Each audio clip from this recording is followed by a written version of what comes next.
Good afternoon, Packers fans. Aaron Negler here with your Packers Daily Chat, coming to you live on the Cheesehead TV social channels. It is Thursday, only a few days away from the Super Bowl, and then no football forever.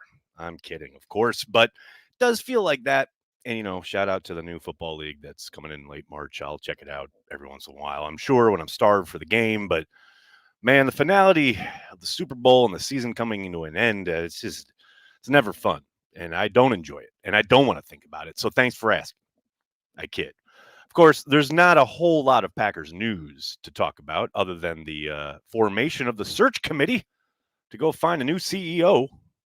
We touched on that a little bit yesterday, but outside of that, not a whole lot to talk about when it comes to the Green Bay Packers in headline terms when it comes to this day in history. But you know how it rolls here at Cheesehead TV. We talk Green Bay Packers all throughout the offseason. It's what we do, including today, where I wanted to touch on Josh Meyers because it's something that I find interesting when people talk and ask about the draft and potential free agent moves and things of that nature. And I know the Green Bay Packers coaching staff has spoken many times publicly about how much they really like Myers and his game and how he's improved. And he has over the years, 3 years in the league.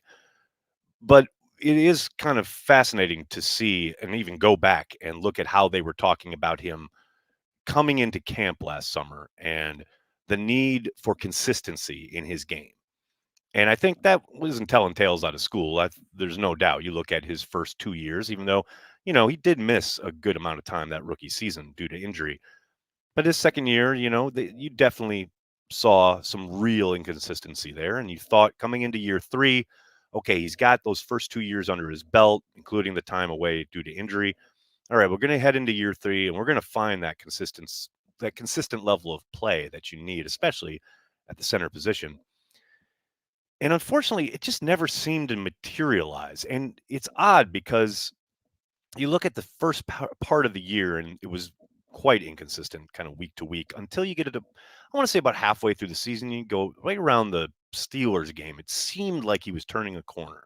It really felt like he was finding his game. And okay, here was the kid that they saw when they drafted him in the second round, famously over Creed Humphrey. And you thought, okay, here we go. This is the beginning, right, of this really exemplary career. He's the heir apparent to Corey Linsley. We're on our way. Unfortunately, then his play took a really noticeable dip, especially kind of in that Buccaneers game, but pretty much through all of December, right until the Bears game, I think.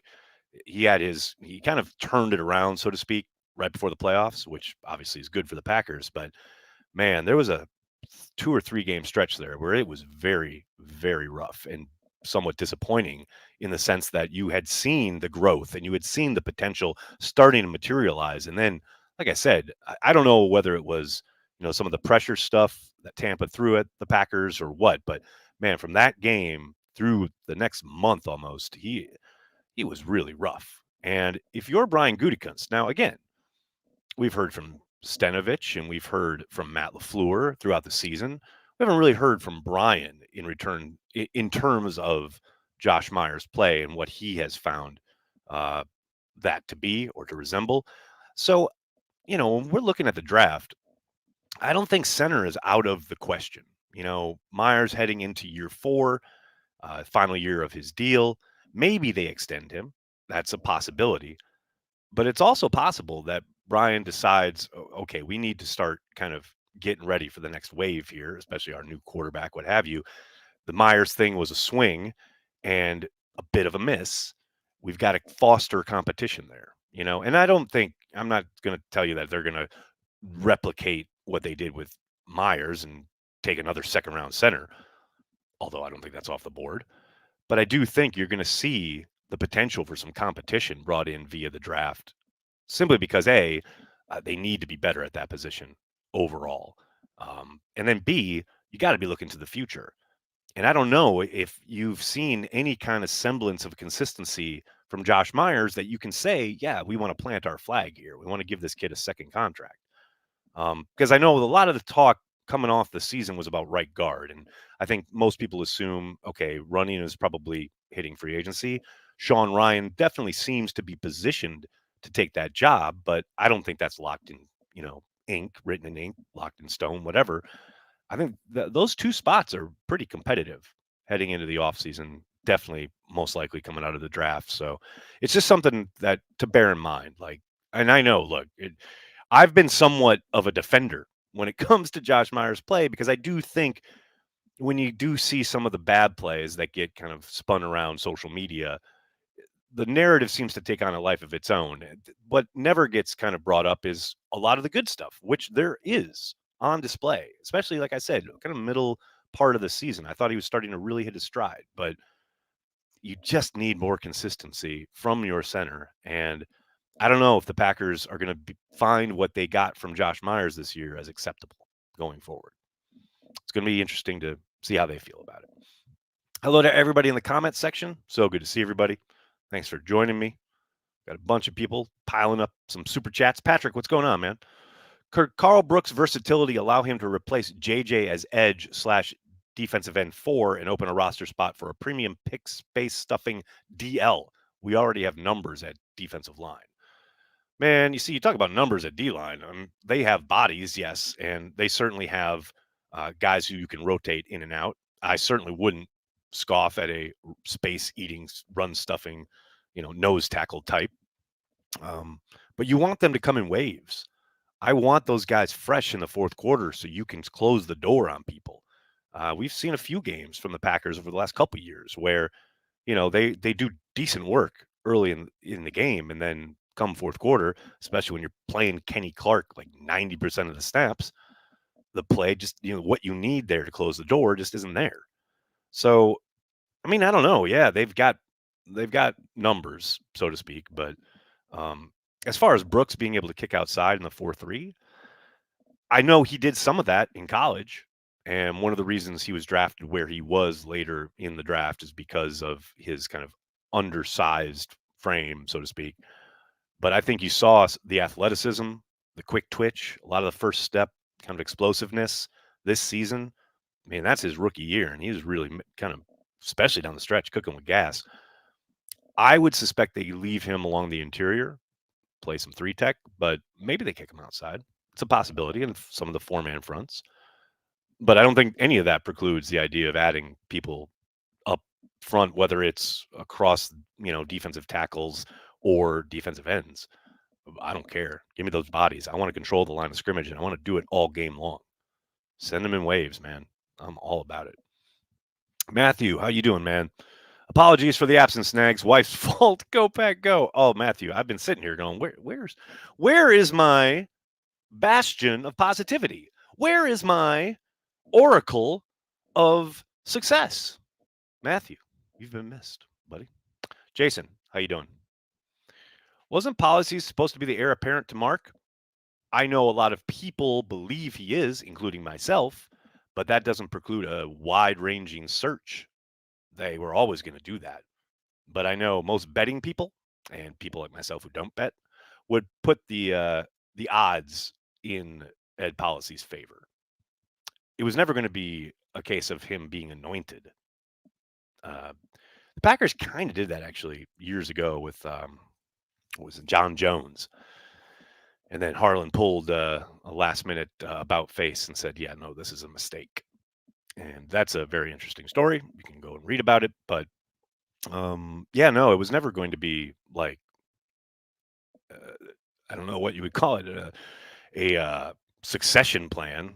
They are going to have a search, and they are going to look and have kind of as wide a net as possible to find possible candidates for the CEO position. Now, Ed will be one of those, and he is, again, the odds-on favorite to get the gig. But a lot of ball game left, as someone once said. Mike Witt, what's going on, man? Hot take, MVS MVP Sunday.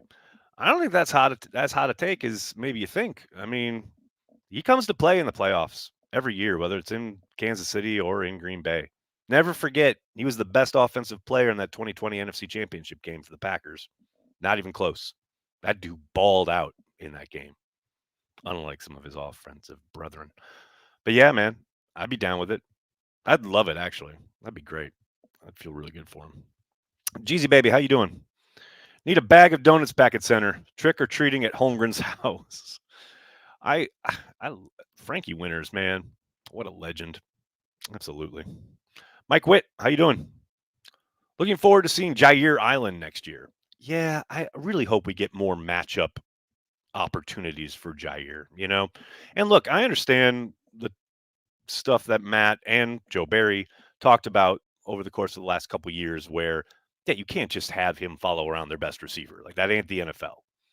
But you can do it a little bit more than you have been doing it. And I do think you can find opportunities to do that and or line up your second best corner with their best guy and give him safety help and then go let Jaire take the number 2 and erase him off the board. I'm down with that as well. Now, Jaire's got to do his part. I mean, you don't have to look very far earlier this year. I mean, hell, week 2, Drake London, ring a bell? I mean, it's not like he was his old shutdown self for some of the kind of matchups that he faced this season. I still think he's got that in him, though. And I still think he's one of the best covered corners in the league. They get him in a new system, new rules, new talking points, new emphasis. Give him some of those opportunities. I think he'll rise to the occasion. I really do. Kyle, what's up, man?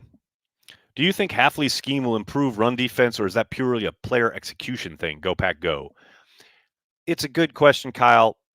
I think some of that is going to be dependent on personnel and what their philosophy is on early downs. And look, play style comes into it as well. It is certainly, incumbent upon the players to execute. But that said, like, who knows what Hafley will do as far as his tendencies and trying to, take advantage of his opponent in that regard. Maybe run blitzes will actually become a thing in Green Bay. They haven't been for a long time. But, without any kind of real idea of how he plans to approach those kind of things, it's really hard to say. I mean, a lot of times the Packers were taken advantage of in the run game because they were protecting the pass, right? They were running their too high shell, light boxes. Teams took advantage of it. But that wasn't everything. Sometimes, yes, players didn't execute, didn't get off blocks. Things are still designed to try and stop the run. You just got to be able to shed a block or two and make a tackle. And sometimes the Packers couldn't do that. So I do think it's a bit of a mix. I do suspect, though, that they'll be able to hopefully react opponent by opponent. What is their tendency? How are they built? Are they a power running team? Okay, well, we're going to approach this a little bit different than we would, say, the team that likes to spread it out. I will say it's interesting, though, because, you look at San Francisco, that this is the kind of style and scheme that the Packers are kind of leaning into here with the Hafley hire, supposedly. They haven't been great shakes against the run. And the Packers took advantage of them on the ground, especially with that pin and pull stuff on the outside. Every scheme's got a weakness, Got to execute as a player, no doubt. What the fuck is a run blitz? Portmaster. Come on now. It's old school. On first down, sometimes defensive coordinators will send a middle backer like through a gap just to essentially somewhat guessing that you're going to run, maybe not even in that gap, but you're going to fuck up their blocking scheme and you're causing chaos and you're getting penetration in the backfield to ruin whatever the design of the run is. Run blitz. Look it up. It's old school. Joe, what's going on, man? Do they put up with inconsistency from Meyers if they think he does a good job pre-snap? A lot of what a center doesn't show up in PFF scores. Well, to be fair, I haven't really looked at the PFF scores. Thank you very much. I watched the tape. But I do know that both PFF and Andy Herman were not very kind to Josh when it came to their grading. But yeah, there's a possibility that's part of it, as far as sorting out the wash, making sure everybody's on the same page, making sure he and Jordan are in sync. That's certainly a major component to the game and to the position. No doubt about that. Steve, what is a defensive adjustment? It's a good question. It's a very good question. Mike, how you doing, man? Going through Banky rant withdrawal nags. Well, Mike, I got good news for you. The first off-season Packer transplants will be live next Wednesday. That's right. Wednesday afternoon, 5 Eastern, 4 Lambeau time. set your YouTube channels for stun. Corey Banke will be back on your airwaves next Wednesday. Packer Transplants. Thirsty Beach, thanks for checking out the stream on Twitch, man. I like the hire too, but with how well things have gone lately, I fear we are due for a misstep. Oh, come on now. Let's keep a little positivity here. What are we, like a week into the guy's tenure? You can't be fire Halfley already. I'm kidding. I know that's not what you're saying, but I'm telling you, I really like some of these hires that Matt has made this time around, but none of it really means much till they get out on the field. But man, life is too short to be negative about this stuff. I mean, they haven't given up a yard or a single point yet. Let's be excited until they do. That's how I feel about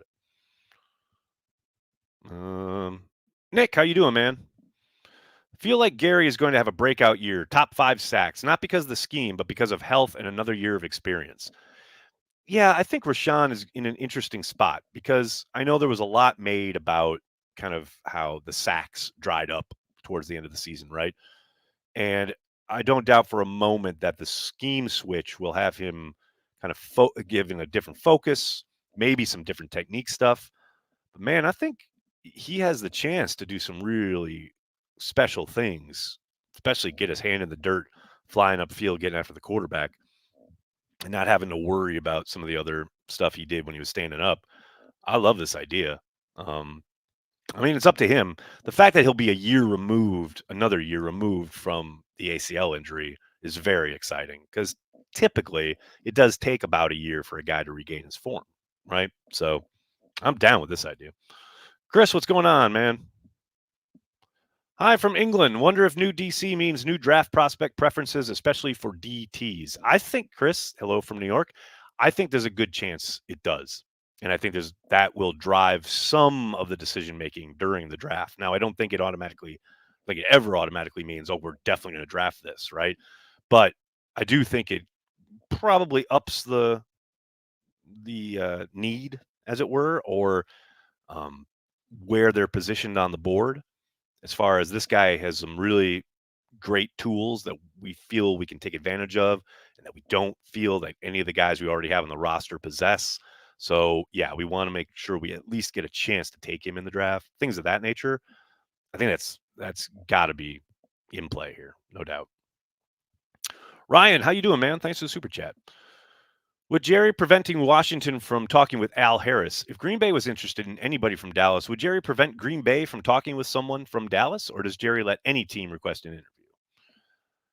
There's a lot of ifs there, Ryan. Here's my overall response. Who gives a shit? It's Jerry Jones. He can rot. That said, to answer your question, I suspect if it wasn't a division rival like Washington is, he probably does, especially if it's for a promotion. That's the thing with Joe Witt Jr. going there. They've already rated his, staff as it is, and Joe Witt gets a promotion, so they can't block him. But Al going laterally, they can block all they want. I suspect, there's probably a good chance he wants to keep as many of his coaches that he feels are good on his staff. And that's every bit his right. Ted Thompson did it all the time. So did Mike McCarthy. That said, it's Jerry Jones. I don't care, man. Come on now. Bob, what's up? Thanks for the super sticker. Appreciate you, man. Soder's got his Eeyore in the chat. I love it. Packer defense is only good. Oh, I got to read it in the right voice. Sorry. Packer defense is only good once a decade. Prepared to be disappointed yet again. How's that? That's a great chat there, Soder. Love it. Christopher, how you doing, man? Each draft I chant, please find the next Nick Collins. Christopher, I feel like you might be chanting that again. But hey, here's hoping, man. Mimsy, how you doing?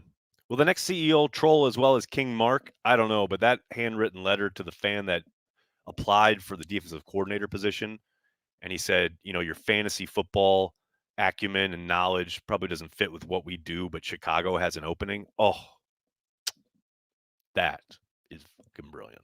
That is really good stuff. Oh, I love Tone Love 14. Thanks for watching on Twitch. Didn't know you had a Twitch. What kind of emotes do you have? I don't even know what emotes means.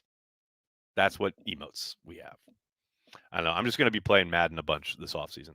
I played a little yesterday. If you guys missed it, make sure you're following us on Twitch because I'm going to be playing Madden, and hopefully I'll be whooping up on Tyler a bunch. He's like hiding at the moment, scared to play kind of thing. So, if everyone could just shame Tyler Herrick and tell him to man up. He's talking all this junk all year long, and now it's time. I've had the system now, ready to go. And, he says, "Oh, I'm flying," or, "Oh, I'm busy," or, come on, Tyler, let's go. Let's hit it. Oh, this is a good question. Hey, Nags, what does a quality control coach do?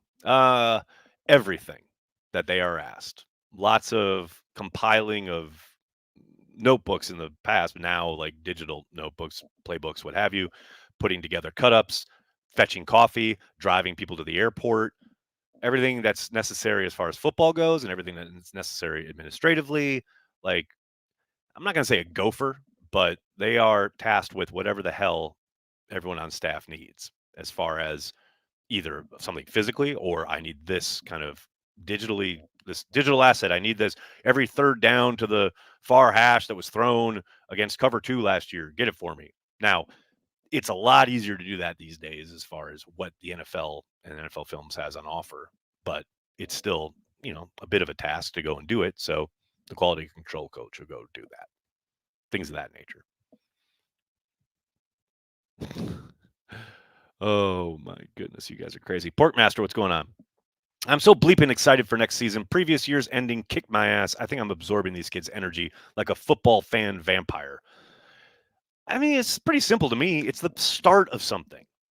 It's what we talked about all the time after all of those disappointing playoff losses when we were just hanging on, desperate to try to get back to the Super Bowl with Aaron Rodgers, which, hey, that's no shade on Rodgers. It was just how frustrating it was knowing that those were the last chances each and every year. And then they really started to feel like, oh my God, it's this same fucking thing every year. We're never going to do it.